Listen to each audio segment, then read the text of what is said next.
Today's portion is zootoxins. Zootoxins refers to the toxins produced by the animals. So most commonly toxins which are of importance: snakes, scorpions, bees and wasps. So under zootoxin there are two terms: venom and venomous animals. Venom is the poison or toxin secreted by the specialized glands of an animal, and venomous animals which produce this venom from the specialized secretory gland or group of cells during the biting process.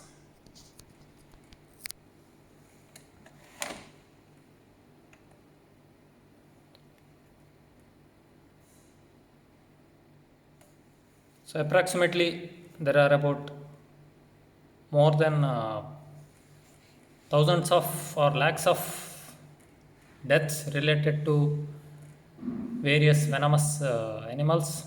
So which are of importance: venomous snakes, scorpions, stinging insects, pufferfish, jellyfish, and some mollusks. So these venoms, they are complex mixture of various active substances which either may act individually independently or synergistically. Most important composition of venom is the protein containing component, which could contain various enzymes, phospholipases, esterases, and also the saponins, alkaloids, as in case of bees, volatile oils, and as in case of ants, formic acid.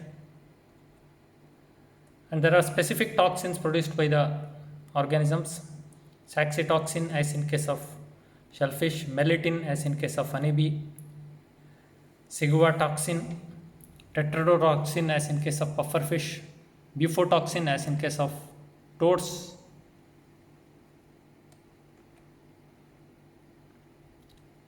And there are certain factors which affect the rate of absorption and the appearance of clinical signs, and also the what is referred as envenoming, the depth of bite, injection, or the quantity involved, size, age, pre-existing condition, post envenoming activity of the victim, the movement, that is very important, and the type of toxins.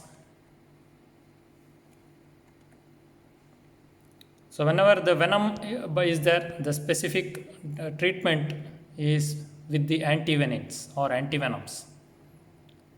Antivenoms are polyclonal and contain various neutralizing immunoglobulins against various venom components. So antivenoms could be either monovalent or polyvalent, and the most common animal used for raising this immunoglobulin is the horse. However, they could be also result in adverse reactions. And there are three principles of antivenom therapy: tailoring the dose and the time as soon as possible, and monitoring after the antivenom therapy. So next is the first zootoxin, that is snakes.